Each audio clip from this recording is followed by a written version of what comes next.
तो जय हिंद दोस्तों, welcome back to my new blog. और आज के ब्लॉग में अपन पहलगाम अटैक के बाद होने वाले भारत के अंदर परिवर्तन और दुनिया के अन्य हिस्सों में इस चीज़ से क्या परिवर्तन होगा और क्या होने वाला है, इसके ऊपर एक छोटी सी एक विचार रखने की कोशिश कर रहा हूँ कि क्या ये चीज़ें परिवर्तन लाएगी, क्या इस चीज़ों से मानव या भारत की जो जनसंख्या है, भारत की जो एक पॉपुलेशन है, उनके बीच में क्या किसी प्रकार की कोई ऐसी मानसिक परिवर्तन की एक संभावनाएं हैं। तो मैं आपको मोटा मोटा एक चीज़ समझाता हूँ कि क्या ये चीज़ बदलेगी। तो हाँ, ये चीज़ें बिल्कुल बदलेगी। जैसे कि सबसे बड़ी चीज़ की, जैसे कि अभी हमने देखा कि जो पहलगाम में अटैक हुआ उस पे जो एक रिलीजन का नाम आया, जैसे कि इस्लाम धर्म का नाम उस चीज़ पे आया है कि आतंकवादियों ने धर्म पूछ के लोगों को मारा है। और उन्होंने एक इस मतलब जो कि कश्मीरी लोग हैं जो इस्लाम को मानते हैं उन लोगों को नहीं मारा है, वो एक दो लोग जो मरे हैं जो बचाव के बीच में आए थे। बाकी बाकी लोगों को किसी भी प्रकार की कोई नुकसानदेही नहीं पहुंचाई गई है। तो लोगों का ये कहना है कि आप लोग सिर्फ एक रिलीजन को टारगेट कर रहे हैं। अब मैं आपको एक चीज़ समझा देता हूँ इसमें, जो मुझे लगता है। अगर कहीं पे 2000 लोग हैं तो इन 2000 लोगों में जब 5 लोग एक ओपन फायर कर रहे हैं, तो आप इस चीज़ को एक ये समझ लीजिए कि ओपन फायर का मतलब ये होता है कि आपने सिर्फ एक ट्रिगर दबाया और आप अपने राउंड चारों तरफ घूम रहे हो, आपको जो भी दिख रहा है उसको गोली लगेगी, है ना। तो इस ओपन फायर में जाहिर सी बात है सब लोग मिक्स होंगे ना, घोड़े वाला मिक्स होगा, लोकल कश्मीरी दुकान वाला मिक्स होगा, पब्लिक मिक्स होगी, बच्चे बूढ़े सब मिक्स होंगे, बराबर। तो इसमें तो सब लोग मरेंगे। 2000 लोगों के बीच में ओपन फायर करने का मतलब ये हुआ कि आप जब ओपन फायर खोल रहे हो तो आप ये नहीं देख रहे हो कि सामने कौन है, आप सिर्फ गोलियां चला रहे हो। लेकिन पहलगाम का अटैक ऐसा नहीं है। आप इस थियोरी को समझिए पहले। सबसे बड़ा प्रॉब्लम यहाँ क्या हो रहा है कि लोग समझ नहीं पा रहे इस चीज़ को कि ये ऐसे क्यों हुआ, कि मतलब सिर्फ 28-26 लोग जो मरे उसमें से सिर्फ 2 लोग इस रिलीजन से मानने वाले हैं और बाकी सब एक स्पेशल है, जैसे कि हिंदू धर्म के मानने वाले लोग हैं।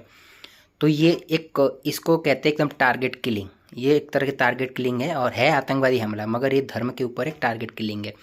अब आप इसे कैसे समझिएगा, आप ये समझ लीजिए कि नाम पूछा गया है, सिंगल्स एक इससे पे एक मतलब एक प्रॉपर एक इंसान को पकड़ के उसको मारा गया है ना। जैसे कि वो एक लाइन आई है कि कलमा पढ़ के दिखाइए, या फिर धर्म पूछ के बताइए, या पैंट खोल के एक सरकमस्टांसेस जो होता है, घटना जिसे खतना कहते हैं, वो चेक करके बताया गया है। तो अब जो ये घटना यहाँ पर हुई है, इस घटना को 8 दिन हो चुके हैं, ठीक है। अब इस घटना के बाद क्या परिवर्तन होगा भारत के अंदर,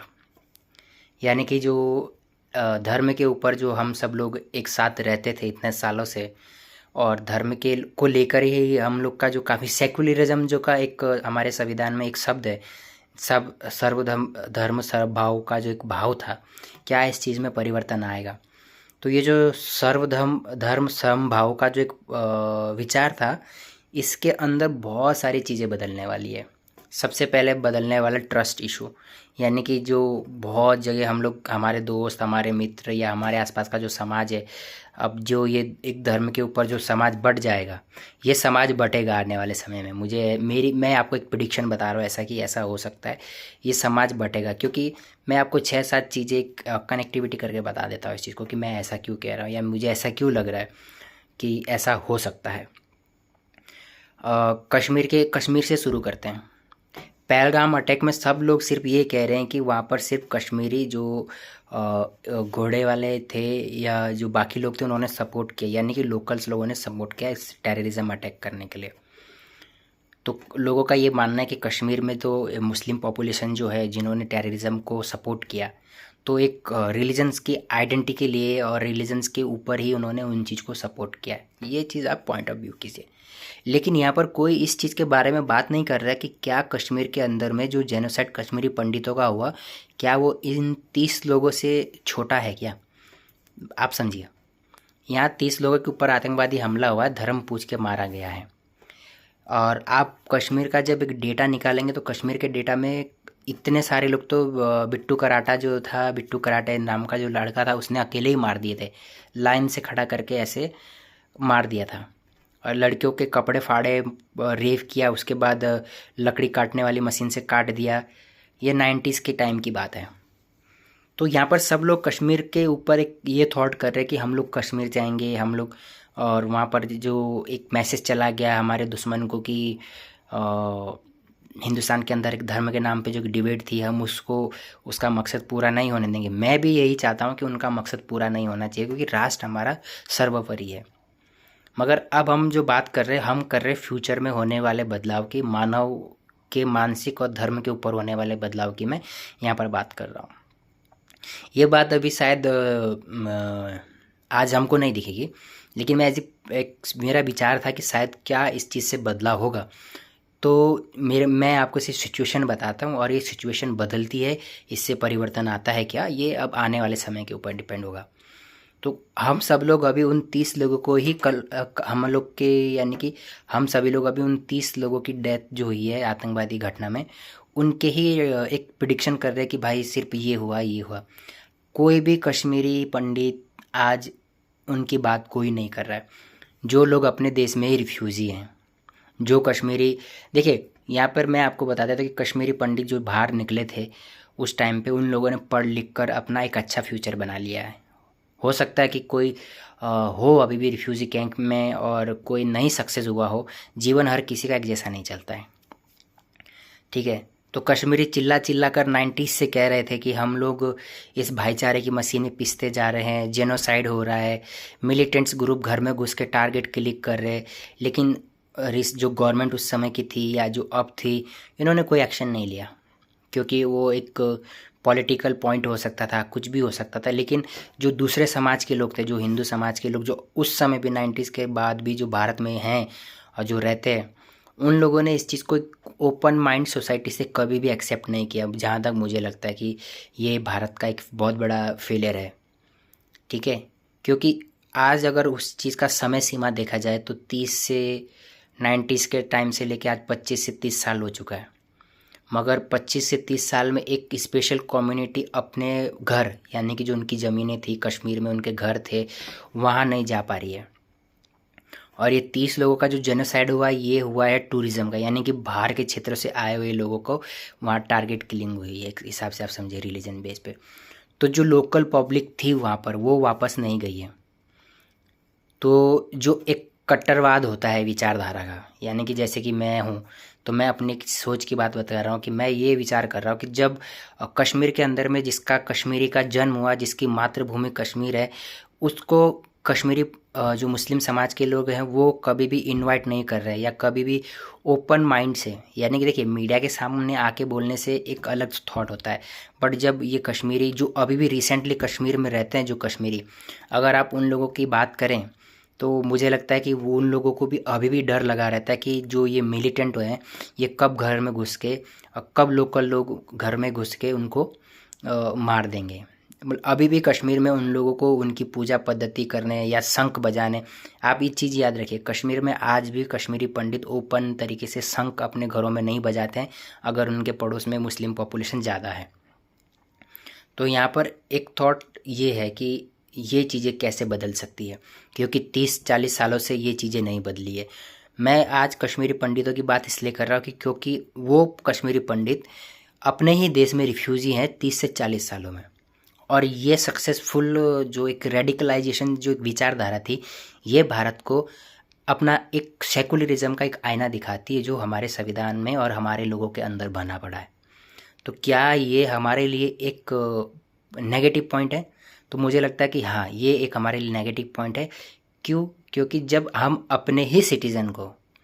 अपने ही राष्ट्र में और अपने ही उस संविधान के अनुसार उसको अपना हक नहीं दिला पा रहे हैं, तो क्या हम परिवर्तन की तरफ जा रहे हैं क्या? तो मुझे लगता है कि ये संभावना ही ज़्यादा है। अब जैसे कि कुछ वीडियोज़ हैं, आप कुछ वीडियोज़ को छोड़िए, आप उस विचारधारा से मैं आपको मोटा मोटा एक छोटी छोटी चीज़ें बता देता हूँ कि ये चीज़ें कैसे बदल रही हैं। कर्नाटक के अंदर में लोगों ने पाकिस्तान का विरोध किया, तो वहाँ पर कुछ जो देवियाँ हैं, जो मुस्लिम समाज से औरतें हैं, उन्होंने उस झंडे को रोड से निकाला, यानी कि उनका विरोध करने दिया। उनका कहना है कि भाई इसमें जो है हरा रंग है, जो कि एक धार्मिक रंग है। चलिए, हम भी मैं मानता हूँ, मैं बिल्कुल ये चीज़ें मानता हूँ कि देखिए, हम किसी देश का जो एक सम्मान होता है उसको जूते के नीचे नहीं रख सकते। जब कोई हमारे देश का रखेगा तो हमें भी उस चीज़ का दुख होगा। है ना। तो अब क्या हमारे भारत के अंदर में रहने वाले लोगों की विचारधारा में पाकिस्तान के झंडे के प्रति इस तरह के जो सॉफ्ट कॉर्नर है, क्या ये एक रिलीजन से जोड़ने का इस समय है क्या? तो मुझे लगता है कि ये समय नहीं है। लेकिन अगर ये ऐसा हो रहा है तो मुझे ये चीज़ पूरा डेफिनेटली एक चीज़ जो दिख रही फ्यूचर में कि भारत के अंदर में आने वाला समय धर्म के ऊपर संप्रायिक क्या होता है, सांप्रदायिकता के जो युद्ध होंगे वो बहुत तेज़ होंगे, और भारत जितनी ऊंचाई पे जाएगा, जितनी तरक्की करेगा, उस चीज़ के ऊपर धर्म की एक आंच जरूर आएगी। अब ये कैसे आएगी? ये दूसरा वीडियो है कर्नाटक का ही, जहाँ पर एक बस ड्राइवर जो कि इस्लाम धर्म को मानता है, एक चलती हुई बस को अपने नमाज के लिए रोड पे रोक देता है, जो कि एक गवर्नमेंट की बसेज हैं। ठीक है, तो अब आप इस चीज़ को कैसे समझिएगा? एक एम्प्लॉय जो कि सरकार देश की सेवा के लिए काम कर रहा है, सरकारी बस चला रहा है, उस बस में बैठे वाले लोग, कोई किसी को जल्दी पहुंचना है, किसी को लेट पहुंचना है, लेकिन ठीक है, अब आप कहेंगे कि आप एक रिलीजन को टारगेट कर सकते हैं, 10 मिनट रुक जाने से क्या हो जाता है, आप ये पॉइंट ऑफ व्यू रख सकते हैं, या आप ये कहोगे कि उनका मज़हब है ये चीज़ करने का। तो क्या आप जब एक ड्यूटी दे रहे हो किसी क्षेत्र में, तो क्या आपके लिए वो ड्यूटी मायने नहीं रखती है? मतलब आप अपनी ड्यूटी को, आप अपने कर्म को रिलीजन्स के आगे नहीं रख पा रहे हैं, यानी कि। तो अब यहाँ से एक बार और आगे चलते हैं, इसी चीज़ के ऊपर एक और वीडियो है जो है कि क्या कश्मीरी लोगों का ट्रस्ट भारत के लोग कर सकते हैं? अभी तक जो मुझे पूरा सिनेरियो जो है वो बिल्कुल भी 0% पे है, यानी कि अगर आप इस चीज़ का सर्वे भी करेंगे या आप इस चीज़ के ऊपर डिस्कस करेंगे तो 40% बहुत ज़्यादा मैंने बोल दिया। मुझे लगता है कि अगर 100 कश्मीरी आप पकड़ोगे तो उसमें से सिर्फ 1 या 2 कश्मीरी, यानी कि 2% कश्मीरीज़ को अपन ट्रस्टेबल इशूज़ में इंक्लूड कर सकते हैं। अब वो कैसे? वो इसलिए कि जो पाकिस्तान की आईएसआई है, बराबर, पाकिस्तान की आईएसआई ने जो ये एक रिलीजन का जो एक बीज बोया है, जिसको अपन आप कह सकते हैं कट्टरवाद का जो एक बीज बोया है 90s के टाइम पे, 90s 80s में जेनोसाइड होने से पहले, और जब से कश्मीर अलग हुआ है ना, तो तब से वो इस बीज को बो रहा था, और ये इतना मजबूती से अंदर सक्सेसफुली हो चुका है कि अब उनके अंदर से भी ये चीज़ निकाल पाना बहुत मुश्किल है। मतलब कि अगर कोई कश्मीरी भी अभी मेन धारा में आना चाहेगा, मेन स्ट्रीम, यानी कि देश के साथ चलने की कोशिश करेगा, तो उसको भी मारा जा सकता है, उसको भी धर्म के नाम पे उसको इस तरह से डिमोटिवेट किया जाएगा कि तुम ये गलत कर रहे हो, तुम काफिरों का साथ दे रहे हो, हमें तो जन्नत जाना है, हमारा लक्ष्य कुछ और है, हमारी मस्जिद कुछ और है, हमारा कुछ और है, हमारा कुछ और है, हम इस तरह के लोग नहीं हैं। और ये नैरेटिव जो है अभी के टाइम पे हर एक युवा के अंदर, यानी कि जो कश्मीर में रहता है, ये मैं इसलिए नहीं कह रहा हूँ कि मतलब क्या इससे हमारे देश में इफ़ेक्ट पड़ने वाला है, मैं कह रहा हूँ कि इस चीज़ से इफ़ेक्ट आज नहीं, आने वाले 10 से 15 सालों में या 20 सालों के बाद जब ये पीढ़ी आगे बढ़ेगी और हमारे देश के अंदर दूसरे क्षेत्रों में जो एक रिलीजन्स के नाम पे जो एक ये चल रहा है। अब देखिए, जैसे कि आपको उत्तर प्रदेश बरेली के अंदर में एक केस आया जहाँ पर एक छोटा स्कूल है, तो वो स्कूल जो है एक मुस्लिम बस्ती के पास है, तो वहाँ पर उस स्कूल में ज़्यादातर बच्चे मुस्लिम समाज के हैं, यानी कि स्कूल जो है वो एक ऐसी जगह है जहाँ पर बरेली में जहाँ मुस्लिम बच्चे ज़्यादा है या उनका समाज ज़्यादा, तो उस स्कूल में बच्चे भी मुस्लिम समाज के ज़्यादा हैं। तो वहाँ पर अब जब से पहलगाम अटैक हुआ तब से कुछ संगठन, उन मुस्लिम संगठन लोग स्कूल के अंदर में जाकर ये कह रहे हैं कि आप राष्ट्रगान नहीं हमारे बच्चों से गवा सकते। क्या ये परिवर्तन हमारे समाज के अंदर में, ये फेक न्यूज़ नहीं है, मैं आप इस चीज़ को फेक, मेरे पास इस चीज़ का लिंक मैं डिस्क्रिप्शन में दे दूंगा, कहीं ये ना हो कि कल के दिन ये मेरे ऊपर आ जाएगी मैं एक तरह की झूठी न्यूज़ या इस तरह से कुछ गलत अफवाह फैलाने की कोशिश कर रहा हूँ। अगर मैं वो चीज़ की बात करूँगा नहीं जिससे मेरे देश के अंदर आगजनी हो या मेरे देश को कोई नुकसान हो। और मैं यहाँ पर जो एक चीज़ कर रहा हूँ, ये एक आने वाले भविष्य के ऊपर एक बात कर रहा हूँ कि शायद इस तरीके से क्या परिवर्तन संभव है, क्या इससे हमारा देश आगे बढ़ेगा या इससे हमारे देश को नुकसान होने वाला है। अब ये जो लोग हैं, जो ये लोग राष्ट्रगान का विरोध कर रहे हैं, यानी कि 52 सेकंड के राष्ट्रगान से इनको तकलीफ हो रही है, नहीं, आप समझिए, इन लोगों को इस चीज़ से तकलीफ नहीं है कि बच्चा राष्ट्रगान गाएगा। तकलीफ इस चीज़ से कि जो टीचर्स हैं, अब ये बच्चे लोगों को मोटिवेट करेंगे देश हित में, ये बच्चे लोगों को ये चीज़ें सिखाएंगे, देखिए ये हीरो होता है, ये देश होता है, इस देश में ऐसा होता है, इस देश का ये है, इस देश का ये हीरो है। लेकिन रिलीजन्स के हिसाब से अगर आप देखा जाए तो उस रिलीजन में इन चीज़ों का कोई मायने नहीं हो जाएगा ना। इस्लाम के अंदर में मतलब आप मुस्लिम समाज के अंदर में जब वो अपने बच्चों को कुरान और ये सब पढ़ाएंगे तो उस चीज़ में फिर इन हीरोज़ की कोई वैल्यूज़ नहीं है ना। अब वहाँ पे बात करी जाएगी एपीजे अब्दुल कलाम की, भाई वो मिसाइल मैन था, ये था, वो था, तो वो बात का वहाँ का कोई मायने रह जाता है ना। वो तो सिर्फ विक्टिम कार्ड खेलने के लिए एक नाम जो होता है एपीजे अब्दुल कलाम का, वो तब लिया जाएगा, उससे उससे कोई फ़र्क नहीं पड़ेगा। मतलब वो जब आपको विक्टिम कार्ड खेलना होगा कि देखिए हम आपके ऊपर शक करते, तो वो कहेंगे नहीं हमारे समाज ने ये दिया, हमारे समाज ने वो दिया, तो ये समाज फिर इस चीज़ को खेलेगा, इसको कहते एक तरह का विक्टिम कार्ड। लेकिन असल मकसद फिर क्या हो जाएगा कि बच्चों को एक तरीके से इस चीज़ के लिए प्रमोट करना कि देखिए हम बिल्कुल अलग हैं। तो जाहिर सी बात है इससे देश के अंदर में कट्टरता आने वाली है, आने वाला समय और ज़्यादा कट्टरवाद होने वाला है, और ये हमारे लिए नहीं, पूरी दुनिया के लिए एक बहुत बड़ा खतरे का संदेश है। अब मैं आपको बता रहा हूँ कि भारत को छोड़ के मैं दूसरी दुनिया की बात करूँ तो अमेरिका में फ्लोरिडा है, और फ्रांस में क्रिसमस के दौरान एक बस और एक ट्रक ड्राइवर जो कि क्रिसमस मना रहे थे 25 दिसंबर को, तो एक ट्रक चढ़ा देता है पब्लिक के ऊपर, ठीक है। बाद में जो न्यूज़ निकल के आती है उसमें भी सेम ये रिलीजन्स का ही एक एंगल निकल के आता है। अब पाकिस्तान की भी बात हम करें तो पाकिस्तान के अंदर में जो कल की जो उनकी एक न्यूज़ है, उस न्यूज़ के अंदर में उनके जो नेता लोग हैं वो ये चीज़ को डिफ़ाइन कर रहे हैं कि जो पाकिस्तान नहीं, जो हिंदुस्तान की जो गवर्नमेंट है वो जब से गाज़ा में जो हुआ है, यानी कि जो इजराइल ने 7 दिसंबर के बाद में जो बदला लिया है, उसके बाद से भारत सरकार जो है वो, मोदी जी जो है और बीजेपी सरकार जो है वो इजराइल के साथ है, यानी कि इजराइल का विरोध नहीं कर रही है। तो मतलब उनका ये मानना है कि मोदी की जो सरकार है ये मुस्लिम विरोधी है, ये अगर कहीं भी मुस्लिम लोगों के ऊपर जुल्म हो रहा होगा तो ये हमेशा जुल्म करने वाले का साथ देगा। 7 दिसंबर से पहले जो हुआ उसकी बात नहीं करेंगे, यानी कि जो हमास ने अटैक किया उसकी बात नहीं करेंगे, लेकिन जो इजराइल ने अटैक किया उसके बदले की भावना से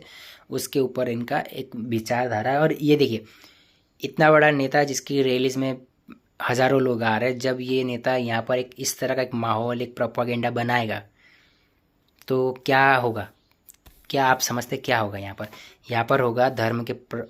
के प्रति लोगों का रुझान होता है। बिल्कुल जाहिर सी बात है कि धर्म को लेकर हर कोई सेंसिटिव होता है, कोई भी इस तरह की चीज़ या इस तरह की बात नहीं करना चाहेगा जिससे उसकी भावना को आहत हो। तो यहाँ पर एक नैरेटिव जो होता है वो कितना स्ट्रांग बनाता है इंसान को, कितना कट्टर बनाता है और कितना इस तरीके से आगे लेके जाता है कि एक राष्ट्र या तो बर्बाद हो जाएगा या फिर आबाद हो जाएगा। तो जो अब तक की जो एक कल्पना है उसके हिसाब से राष्ट्र धर्म को लेकर अगर चलता है, उसकी पॉजिटिव थिंक लेके चलता है तो बहुत आगे जाता है। बट जब वो चीज़ें हाथ से निकल जाए तो वो पाकिस्तान की तरह और बांग्लादेश की तरह हाथ से फिसक जाता है, और वही चीज़ अब पाकिस्तान हमारे साथ भी करने वाला है। मैं इस चीज़ को हमारे साथ क्यों कह रहा, आप इस चीज़ को ऐसे समझिए कि अभी जो जब हम लोगों ने पाकिस्तानी सिटीजन्स को वापस भेजने का एक जो काम किया है, वहाँ पर जो आप पॉपुलेशन देख रहे हैं वो ज़्यादातर हमारे मुस्लिम समाज की है, क्योंकि मुस्लिम समाज के लोगों के रिश्तेदार थे, जो कि ठीक है, एक पॉजिटिव थिंक आप ये समझिए कि हो सकता था इससे रिश्ते हमारे बहुत बेहतर होते, क्योंकि दोनों समाज आपस में मिलता है, इधर के उधर उधर के उधर, तो एक देश एक दूसरे देश से ऐसे भी कनेक्ट होता है, रूट्स हमारी सेम है और एक ऐसे भी कनेक्ट हो जाता। बट हम लोगों ने जब ये लोग वापस भेजे तो उसके बाद जो पाकिस्तान ने नैरेटिव चलाया वो ये है कि क्योंकि हम लोग मुस्लिम लोग हैं, हमारा देश जो है इस्लाम को मानता है, तो हमारे जो लोग हैं उन लोगों को इसलिए भगाया गया वहाँ से क्योंकि वो भी इस्लाम को मानते हैं, और हमारी बहन बेटियों को, हमारे बच्चों को इसलिए अलग किया गया क्योंकि हम लोग मुसलमान हैं। तो अब जो बच्चा जो जिसके माँ बाप हिंदुस्तान में थे या जिसका रिलेशन हिंदुस्तान से था, उस बच्चे को उस भावना से ट्रेन किया जाएगा कि देखो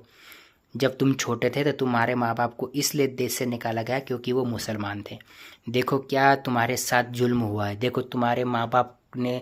तुम्हारे मतलब उस समय की सरकार ने या हिंदू लोगों ने तुम्हें तुम्हारे माँ बाप से जुदा किया क्योंकि तुम मुसलमान थे। तो ये नैरेटिव वो बच्चों को एक बिल्ड किया जाएगा आज से, वो मदरसा हो, वो उनकी जो सरकारें हैं या उनके जो आसपास का जो माहौल बनाया जाएगा वो ऐसे ही बनाया जाएगा। तो आज का ये बदलाव 25 से 30 साल के बाद हमें दिखेगा और वही चीज़ हिंदुस्तान में भी होगी, क्योंकि हिंदुस्तान की जो लड़कियां जो पाकिस्तान में थी जिनका सिटीजनशिप अभी तक इंडियन था, बच्चे पाकिस्तानी है, बच्चों का पासपोर्ट है पाकिस्तानी, पति इधर है पति उधर है, कुछ बिल्कुल एकदम कन्फ्यूजन जैसा ही है। तो क्या होगा, जाहिर सी बात है अपने बच्चों को ये चीज़ें बताई जाएगी, जब बच्चे अलग हो जाएंगे, माएँ अलग हो जाएगी, तो उनको कौन नैरेटिव बनाएगा ये चीज़। यस, अब आप समझे, इसको धर्म के नाम पे ही नैरेटिव बनाया जाएगा। आज से 20 से 25 साल के बाद ये छोटे बच्चे बड़े होंगे, जो बड़े हैं जिनकी भावनाएं अब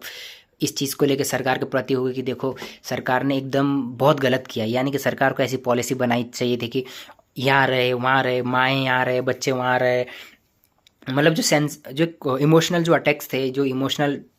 सेंटिमेंट थे, उनको अब वेपन बनाया जाएगा, हथियार बनाया जाएगा भारत सरकार के आने वाले समय के लिए। अभी ये चीज़ें इतनी इम्प्रूव नहीं हो सकती क्योंकि अभी जल्दी, अभी ये समझ लीजिए कि अभी थोड़ा माहौल ऐसा है तो इस चीज़ को हो सकता है कि अभी नहीं, लेकिन आने वाले देखिए 1-2 साल तक वेट करेंगे सब लोग, है ना। इस चीज़ के बाद 1-2 साल सब वेट करेंगे क्या दोनों देशों की सरकारें जो इधर से उधर गए उनको एक पॉजिटिव वे में सेटल करने की कोशिश कर रहे हैं या नहीं कर रहे हैं।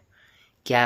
पाकिस्तान जो लड़कियां हिंदुस्तानी थी क्या उनको भेज रहे हैं, या जिनके बच्चे हिंदुस्तानी थे और पाकिस्तान में रह रहे थे क्या उनको पाकिस्तान से वापस भेज रहे हैं। बिल्कुल एकदम फैमिली इमोशनल और जो एक सेंटिमेंट होता है उसको हथियार बनाएंगे पाकिस्तान के लोग, और हो सकता है कि भारत के लोग इस चीज़ को बिल्कुल भी सेंटिमेंट बनाने में मुझे नहीं लगता कि कामयाब होंगे, क्योंकि भारत के पास इतना सेंटिमेंट है नहीं। सेंटिमेंट समझिए कि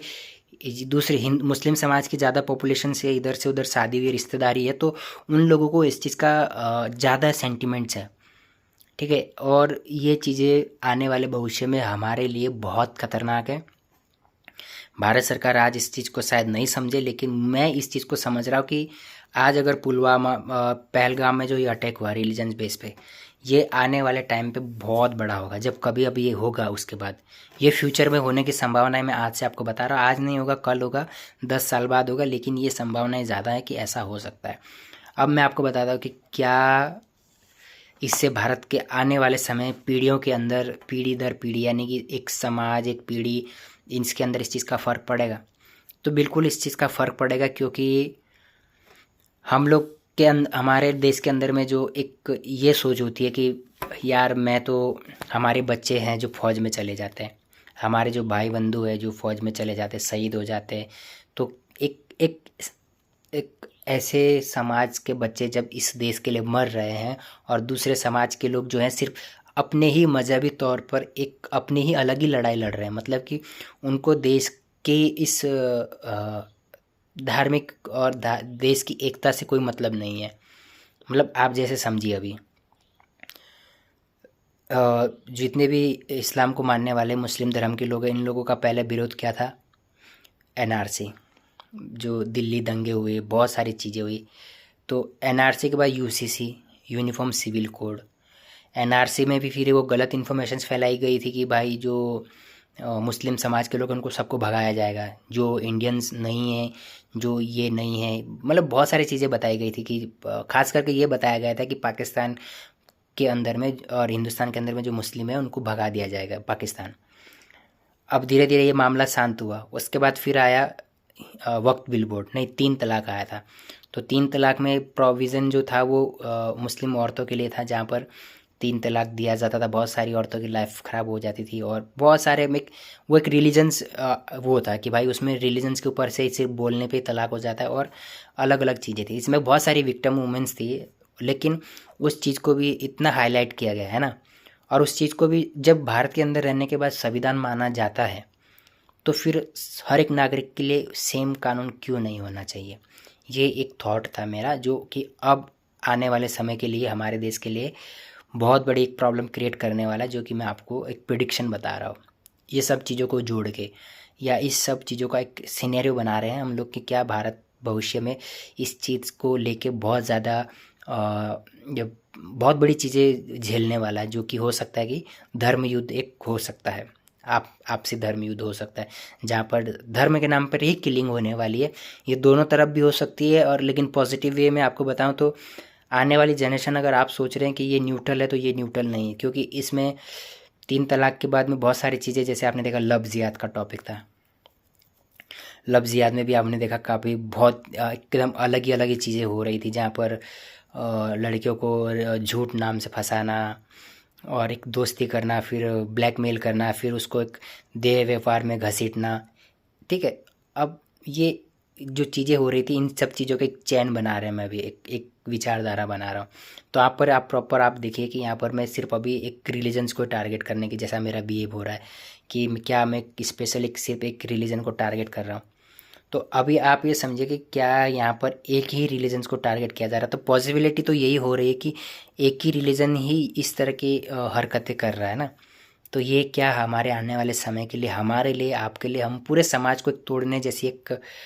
अ, हमारे समाज को तोड़ने का एक काम हो रहा है, यानी कि भारत को धीरे धीरे कमज़ोर करने की एक ये साजिश है, ये चल रही है। और इसको मैं इस चैन के जो माध्यम से मैंने आपको बताया कि क्या ऐसा हो सकता है।